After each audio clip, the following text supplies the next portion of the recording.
Hi, everyone. My name is Joshua.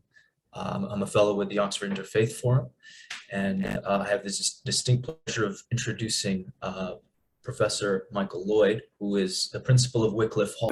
It's a very great pleasure to introduce my colleague, John Screnock, who's been a fantastic colleague for, what is it, three years now, John? Something like that. And John is a very distinguished scholar. He's written a book called The Handbook on the Hebrew Text of Esther, and a book called Traductor Scriptor, Old Greek translation of Exodus 1 to 14 as scribal activity. And if you look it up on Amazon, you know how it says, if you like this book, you'll also like this.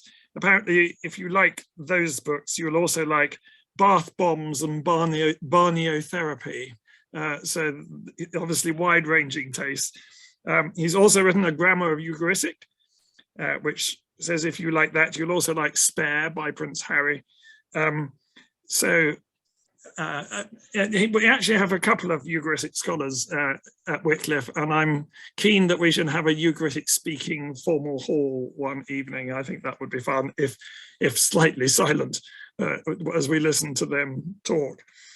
But he's a fantastic colleague, and he's going to be speaking to us this evening on ancient versions of the Psalms in dialogue. So I'll hand you over to John. Thank you, Michael. I am going to share my screen there. Let me start by thanking Thea for inviting me to speak, and thank you also to Michael for your kind words of introduction. It's really an honor, Thea, to speak in this forum, and Michael, I'm honored to have you chairing the session. Thanks also to all of you in the audience for joining us today. I really love to think about and read texts of scripture with others and to see different options for interpretation and making meaning from the text. Indeed, part of what I want to do in this paper is read Psalms with the ancient scribes. How wonderful then to be able to follow that up with a little bit of discussion where we can think about reading together. I also want to thank Jonathan Tarum, a student and colleague of mine, because he's about to read some portions of the texts that we're going to be thinking about today. So, Jonathan, please, if you would. So this is Psalm 49, and I will read verses 11 through 13 in Hebrew and in the Hebrew numbering, and then I will go into 17 through 21, and then I will read it in English, and then I will read Psalm 104, 1 through 13. Ki yireh chachamim yamutu, yachad kesil v'va'ar yovedu, ve'azvu la'acherim chelam, kirbam batemo le'olam, mishkenotam ledor vador, Kar'u vishmotam alei adamot, ve'adam bikar bal yalin, nishmal kabhemot nidmu. Al tira ki ya'ashir ish, ki yirbe kevod beto, ki lo v'moto yikach hakol, lo yered acharav kevodo, ki nafsho b'chayav yevarech, ve'oducha ki tetiv lach, Tavo ad dor avotav, ad netzach lo yiru or, Adam bikar velo yavin, nimshal kabhemot nidmu. When we look at the wise, they die. Fool and dolt perish together and leave their wealth to others.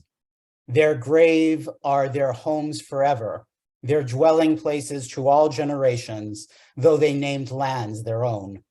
Mortals cannot abide in their pomp. They are like the animals that perish. Do not be afraid when some become rich, when the wealth of their houses increases. For when they die, they will carry nothing away. Their wealth will not go down after them. Though in their lifetime they count themselves happy, for you are praised when you do well for yourself. They will go to the company of their ancestors who will never again see the light.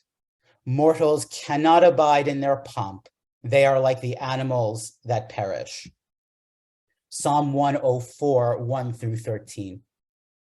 Barachi nafshi et Hashem. Hashem Elokim gadalta meod. Hod vehadar tilbash. Ote or kasalma. Note shamayim kayeri'ah. Mekareva mayim aliyato. Hasam avim rechuvo. Mehalech al kanfe ruach. Ose malachav ruchot. Meshortav eshlohet. Yosed eretz al mechoneha. Baltimot olam va'ed. Tehom kalvush kisito. Al harim ya'amdu mayim. Min ga'aratecha yenusun. Min kor amcha yehafezun. Ya'alu harim yerdu vekaot. El mekom ze yasadet alahem. Gvul samta bal ya'avorun.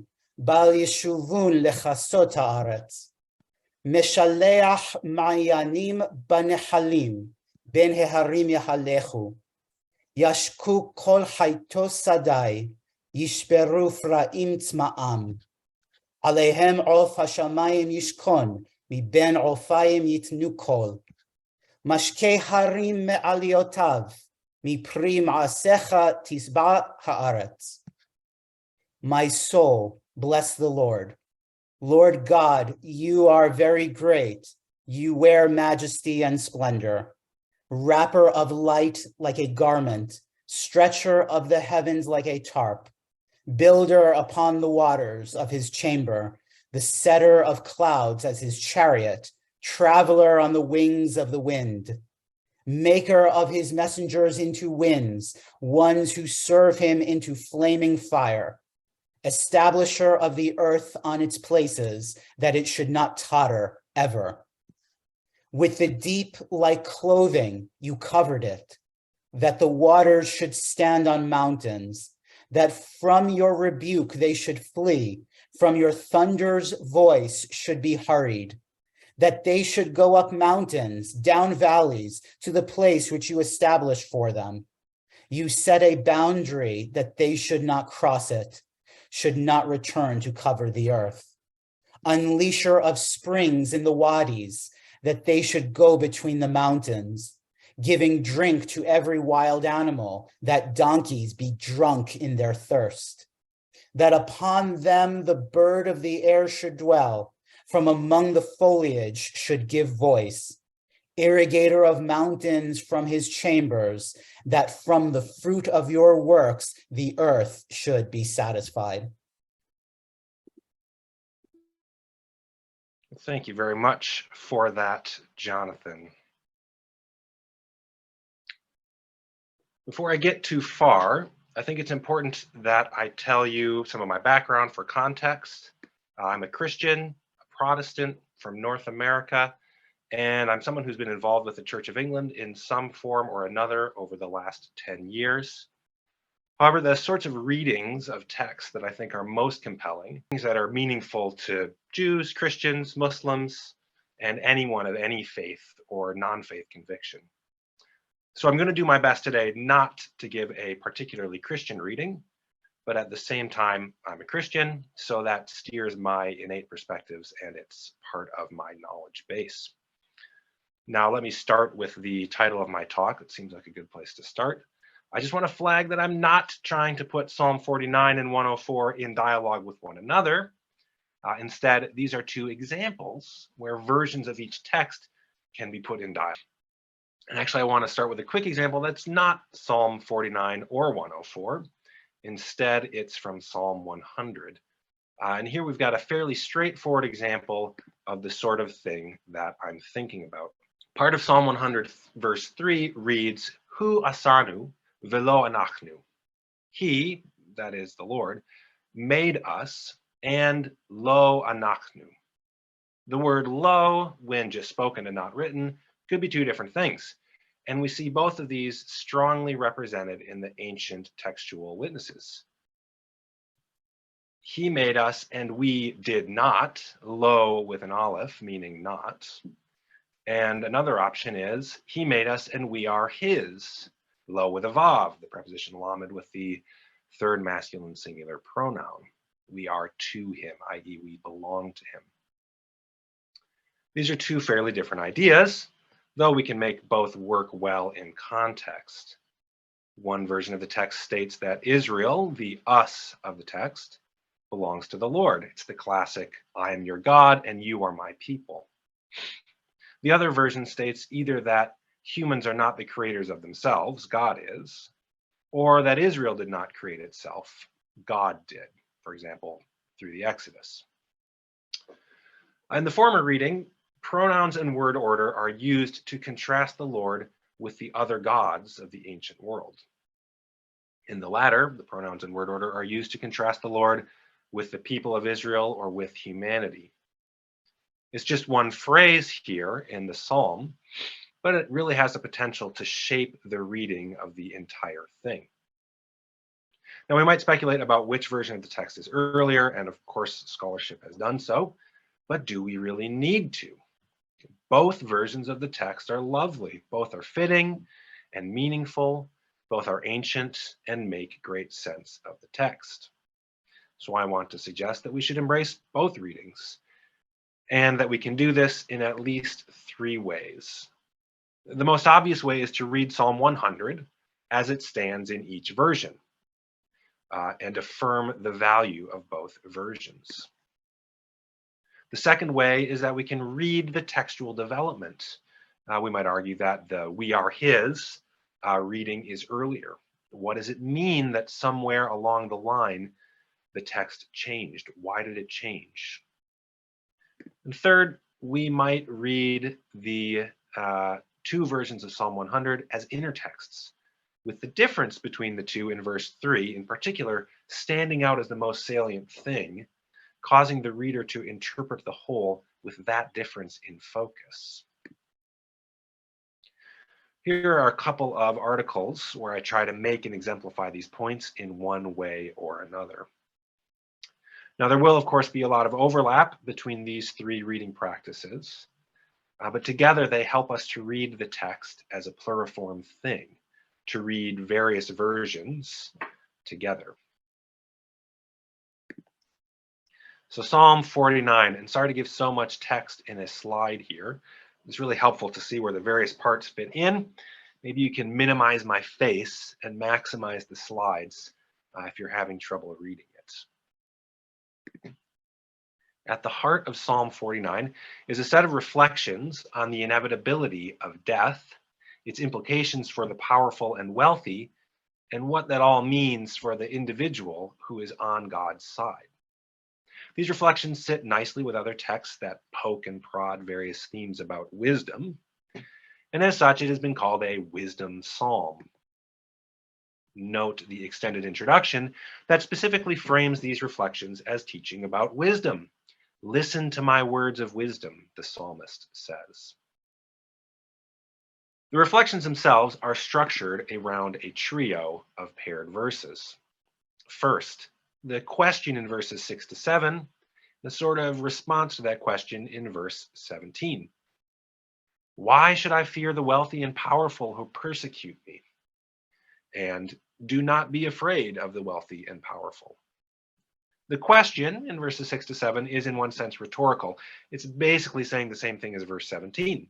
Don't be afraid of the wealthy and powerful when they oppress you.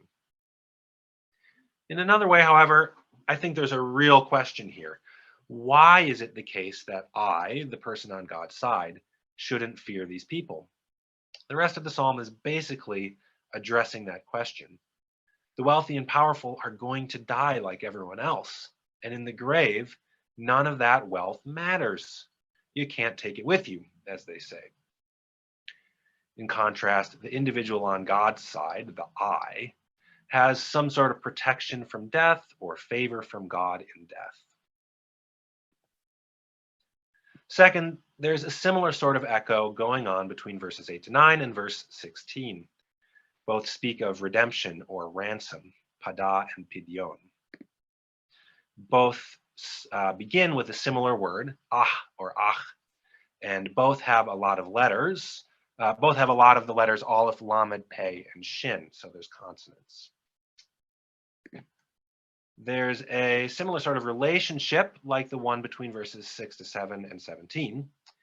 Verses 8 to 9 state the principle that nobody can pay God off to get out of death. And then verse 16 says that God is going to pay death off on behalf of the individual. Third and finally, you've got the most salient coupling between verses 13 and 21, which according to the NRSV are an exact match, a little refrain. Mortals cannot abide in their pomp. They are like the animals that perish. You can see how we might take this as a little summary or an emblem anyways of the larger point that is being made here. So given these three sets of echoing verses, it looks to me like there are two halves to the body of the psalm, verses 6 to 13 and verses 14 to 21. Now zoom in with me on verses 13 and 21, the end caps of each of these halves. We have some variation going on here in the textual witnesses. One version says, Adam bikar bal yalin, a person in prestige cannot abide. I'm using the term prestige here because it reflects both the idea of perceived status or honor, along with the power that such status gives. A person in prestige cannot abide.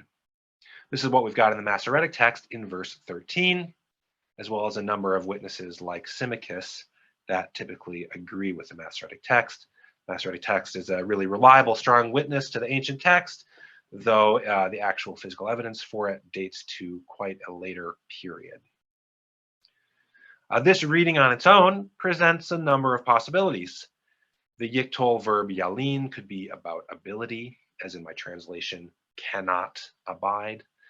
Equally, it could be about future reality, will not abide, or habitual aspect, does not abide. And the idea of abiding could be about living, i.e., to remain in the realm of the living.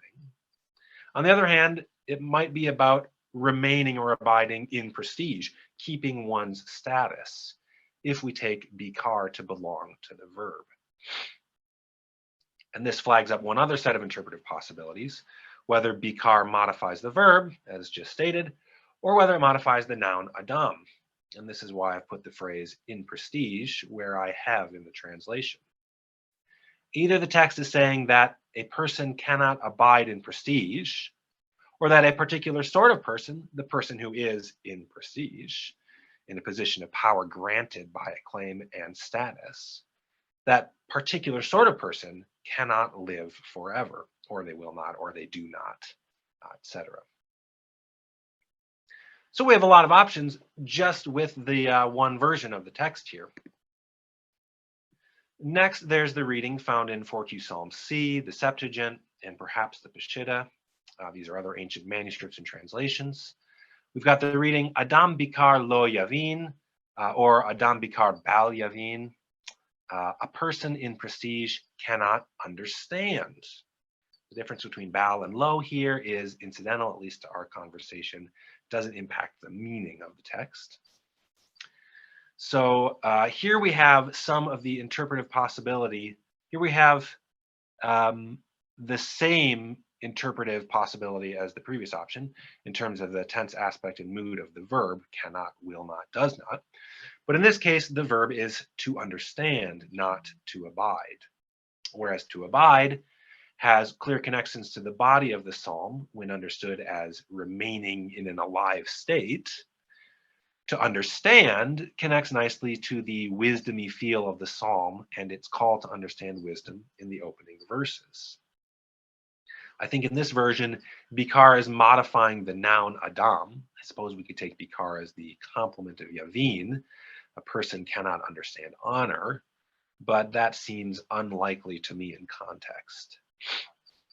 So the idea is that the person who has the power of prestige cannot or does not understand. They either have a general lack of understanding, they don't have wisdom, or they fail to understand the specific principle being articulated in the psalm. That power and wealth will vanish in the grave. You can't take it with you. There's a third version, and it looks like this. A person in prestige and they cannot understand. That's what the Masoretic text and typical aligned witnesses have in verse 21. Most interpreters sort of shrug their shoulders at this, in particular, the conjunction vav with velo, and they level it out so that it basically reads identically to our second option. I want to come back to this in a moment, but in the meantime, let's just appreciate for a moment the variety that is here. The variant readings give us different directions to take the thrust of the psalm, in particular, because this phrase occurs at crucial junctures, including at the very end of the psalm. Conclusions are important. So let's zoom back out and look at these readings in the context of the whole. So you can see what the NRSV has done here. It understands the Masoretic text reading from verse 13 to be correct, and it modifies verse 21 so that it has the same words. You can see it's going with a person in prestige cannot abide. Mortals cannot abide in their pomp in both places. Though the reading itself is attested in verse 13, there are in fact no witnesses that have exactly this text in antiquity, i.e. in both verses 13 and 21. That's just the NRSV and the NRSV updated edition.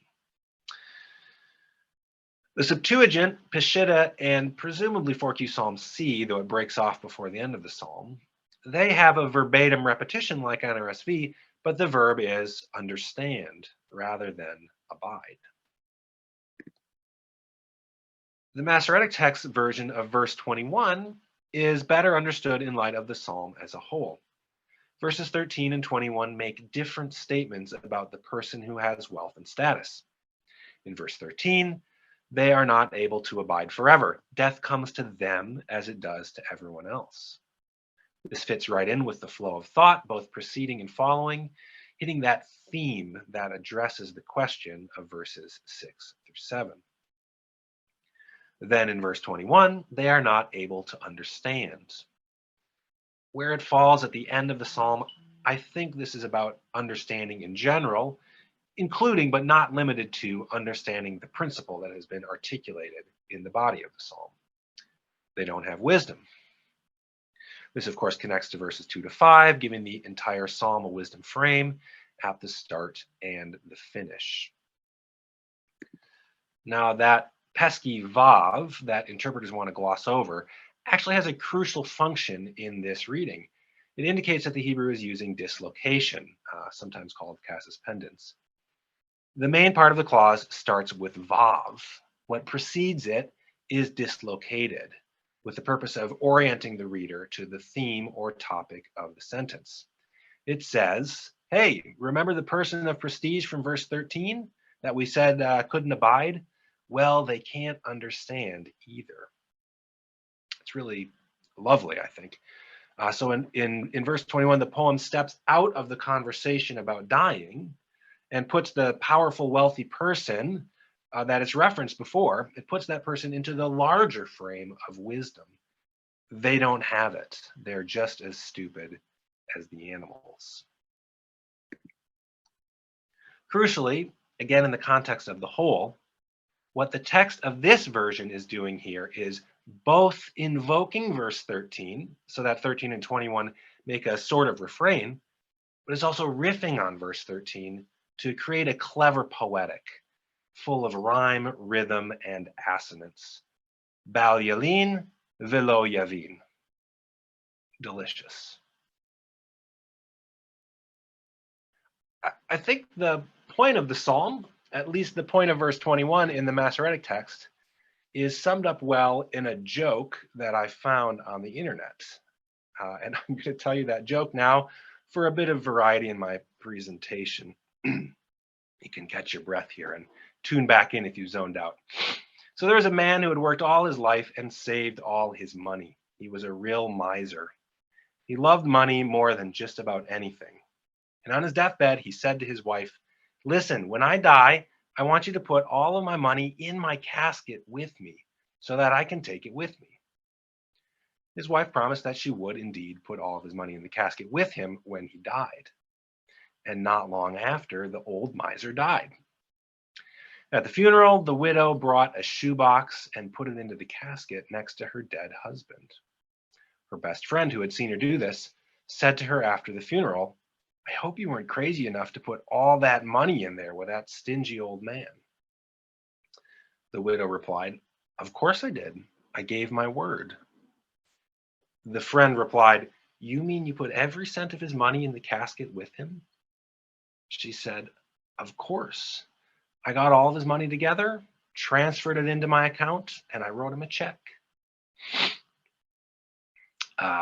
So you see, you can't take it with you. This guy didn't understand that.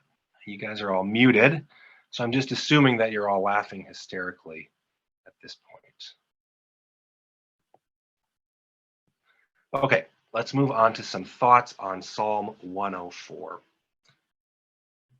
Psalm 104 opens with striking imagery. God is stretching out the heavens. He's wrapping light around himself. He's building, he's riding around on clouds, and he's sending wind and fire out like messengers for him. This is what we think of as theophany, a vivid visual description of a God that conveys his power and attributes. Compare, for example, Psalm 97 or KTU 1.101, an Ugaritic poem about Baalu. In these texts, as in Psalm 104, powerful elements of the physical world are connected to the God and used to describe his stature. In what follows the opening lines of 104, we get what looks like a description of the creation of the world. God established the foundations of the earth, then he covered it with water and made the water go to its various places, resulting in the distribution of water that we know and love today. In the light of these verses, most interpreters have seen verses 1 to 4 as also describing the initial creation of the world. That doesn't rule out those verses being a theophany, of course, but it locates that theophany at a particular point in time in the past. So for many interpreters, Psalm 104 is mirroring Genesis 1 in some way, with the creation of light, the heavens, earth, water, clouds, wind, and fire. The psalm then goes on to shift in focus to the created world in the present. Here in verses 10 to 13, God's using water to nourish plant and animal life. And if we read beyond these verses, we see him feeding livestock and humans with plants, bread, and wine. So there's a nice connection between verses 10 to 13 and verses 6 to 9 around God's use of water. But here in these verses, it's about God's interaction with creation in the present rather than in the past. There are a couple of important things to note at this point. In my translation, I'm trying to reflect the verb forms and the way that they interact. The opening verses contain a lot of participles, for which I've used agentive nouns, English nouns that are verb plus ER. I don't think you'll see this in any modern English translations.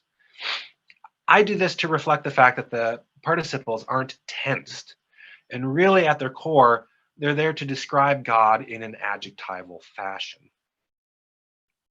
So the Lord is mentioned in verse 1, and all of these participles are adjectivally modifying him, or potentially they're substantivized in their vocatives. Then there's this mix of katal and yiktol verbs, or you might know the terms perfect and imperfect. Rather than leveling these so that they all have the same tense aspect and mood, I'm seeing the katals in turquoise as past tense, and the yiktols in blue as logically contingent on the katals, describing actions that occur as a result. And note how neatly these map onto God's actions in past tense and creation's actions, logically contingent. Then in verses 10 to 13, the same sort of alternation between verb forms is used, But instead of the past tense katal, it's the adjectival participle used again. God is the unleasher of springs, and that unleashing is the cause of further action taken by elements of creation, the wadis going in certain directions, providing drink, etc. Now, up to this point, I've essentially been giving a sort of composite reading of Psalm 104. While in some of the main contours I've been following the Masoretic text, in fact, this is a reading that I would never have arrived at if it weren't for another version of the text, the version presented in 4Q Psalms D, the Dead Sea Scroll. And that is the Hebrew text that Jonathan read for us at the start of the session. And that's what the translation was based on. The observations I've been making thus far generally apply to all versions of the text, but there's some textual variation that can add richness to our reading. Going back to the first verse, the verb you wear is a katal in the Masoretic text, but it's a yiktol in 4Q Psalms D. There's not a massive difference here, given the semantics of the verb. Either way, God's wearing majesty and splendor. And that entails both that he has put them on at some point in the past, and that he continues to have them on in the present. The subtle difference in the verb forms changes which element of that dynamic is more in focus. The past action and resulting state that continues into the present with the katal, or the fact that at the present God is wearing these things with the yiktol. So they say the same thing, but with a different coloring. And we might consider the katal verb to fit better with the idea that verses 2 to 4 are about past acts of creation. And that's the next big thing to note, probably the biggest thing in this text. There are a few other things, details I'm not going to get into. This is really the biggest thing, the time frame of creative acts. The verb in verse 5 that I highlighted as being past tense katal, he established, is actually only a katal in the Masoretic text. In 4Q Psalms D and in the Septuagint, it's a participle, patterning with the verses that precede. So just think about what this does in the psalm. It puts verse 5 with verses 2 to 4 instead of 6 to 9. And it changes the tense aspect and mood features of verse 5. It's no longer clearly past tense. If we wanted to take verses 2 to 4 as past tense, we could read verse 5 in the same way, but we don't have to take verses 2 to 4 as past tense. The participles don't say anything tense-wise. And remember, these verses work well as a theophany without necessarily being connected to creation in the past. In the Q&A, we can talk about why I say they don't necessarily say anything tense-wise. Depending on where you put the psalm in the history of Hebrew, you might argue differently, but in fact, that's actually why the change occurs to the verb in verse 5. So this little back and forth that we find between verb types, where the yiktol gives us a contingent action, however way we look at verse 5, that's where this interplay begins. But when we have the participle in verse 5 in 4Q Psalms D, it aligns with and functions to preview verses 10 to 13. So it aligns with 10 to 13 and sort of previews verses 10 to 13 in its form and poetic. And remember, there in verses 10 to 13, we have present acts of God that interact with creation. The version of the psalm presented in the Masoretic text catalogues God's mighty acts of creation in the past in verses 2 through 9, then turns to God's benevolence towards his creation in the present in verses 10 to 13.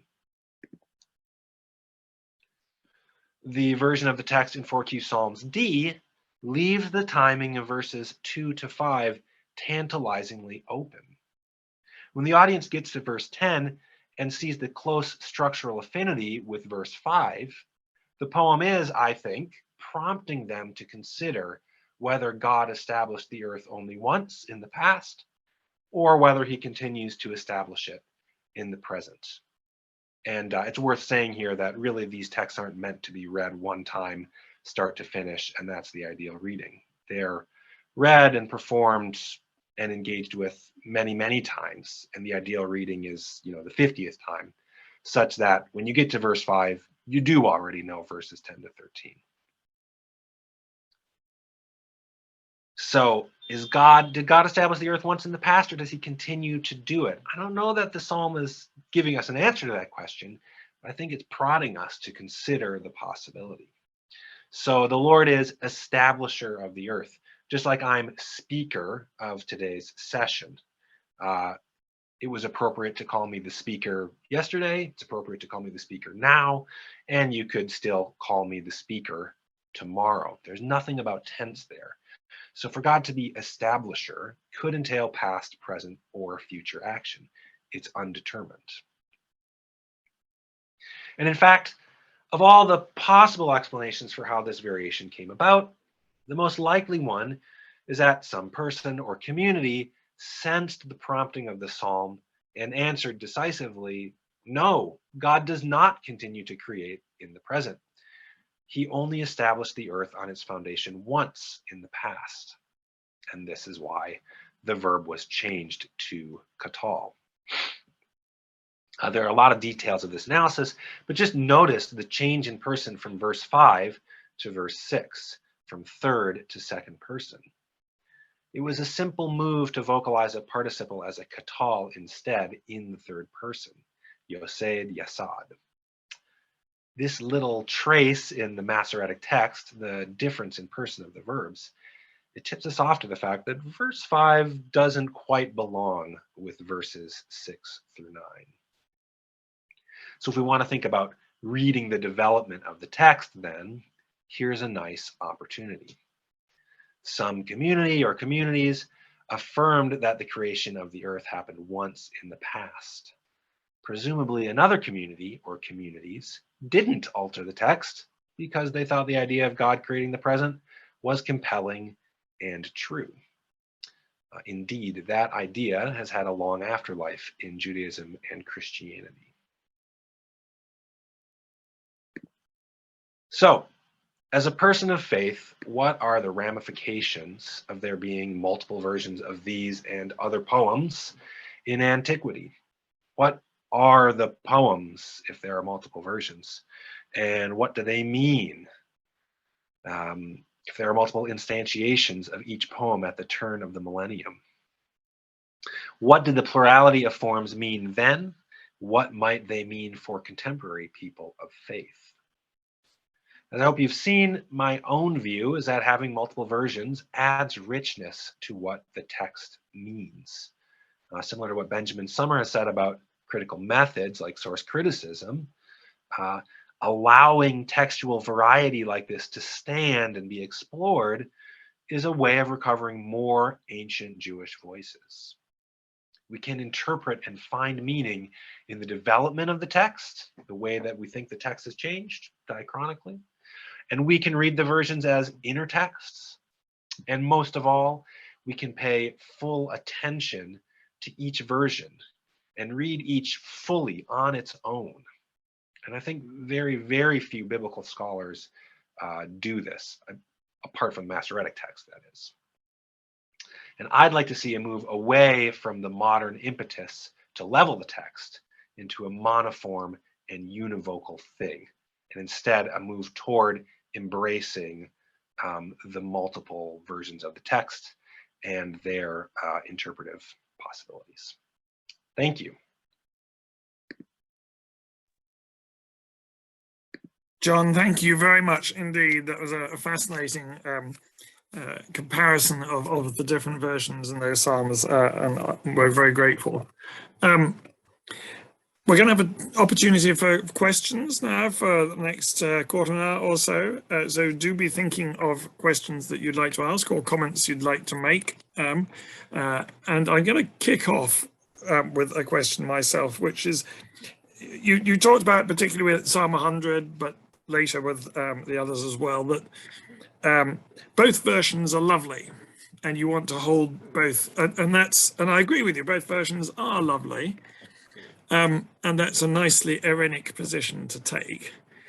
But what about when later versions or additions challenge or soften or contradict an earlier version? I'm thinking of Psalm 51, for instance, where it seems to be quite anti-sacrifice, and then somebody comes along, arguably, and adds a couple of verses at the end saying, of course, once the temple's rebuilt, that will be fine, and sacrifice isn't that bad.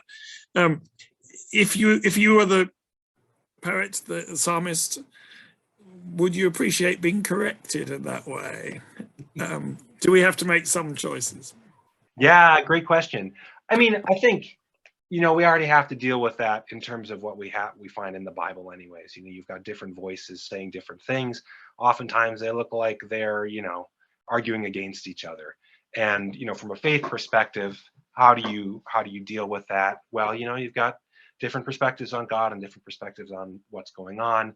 And again, univocality, is sort of a modern impulse, but in fact, it's better to have various perspectives. And I do think that entails that we don't agree with every perspective. We're supposed to enter in and engage the text and push back. It's not simply that the text is telling us stuff to believe. Also, and I think another interesting element of this is that I think there was an expectation for the people that were creating this literature. There's an expectation that it was okay for them to modify the stuff that came before, and an expectation that people that followed might continue to modify the text. So, would the earlier psalmist appreciate, something, in addition to the end of Psalm 51, or you might think of, if the end of Ecclesiastes, for example, is, a secondary thing, and it just sort of seems to undercut everything that the book has been doing, would they appreciate that? That's an interesting question. And I think with Benjamin Summer, I think that's where critical methods are actually really good, in that by sort of atomizing and separating things out, sometimes we recover things in the text that we wouldn't otherwise see just reading in a synchronic way. Yeah, I don't know. I'm not sure the exact answer on that one case in Psalm 51, but all of that is in play, and yeah, it's all up for grabs. So as a poet, you just have to suck it up, really. Yeah. John, it's been a fascinating and very, as was said before, really rich reading of these two psalms, and thank you for that. Thank you for your work on it, and perhaps we can electronically show our gratitude. You're very welcome. My pleasure.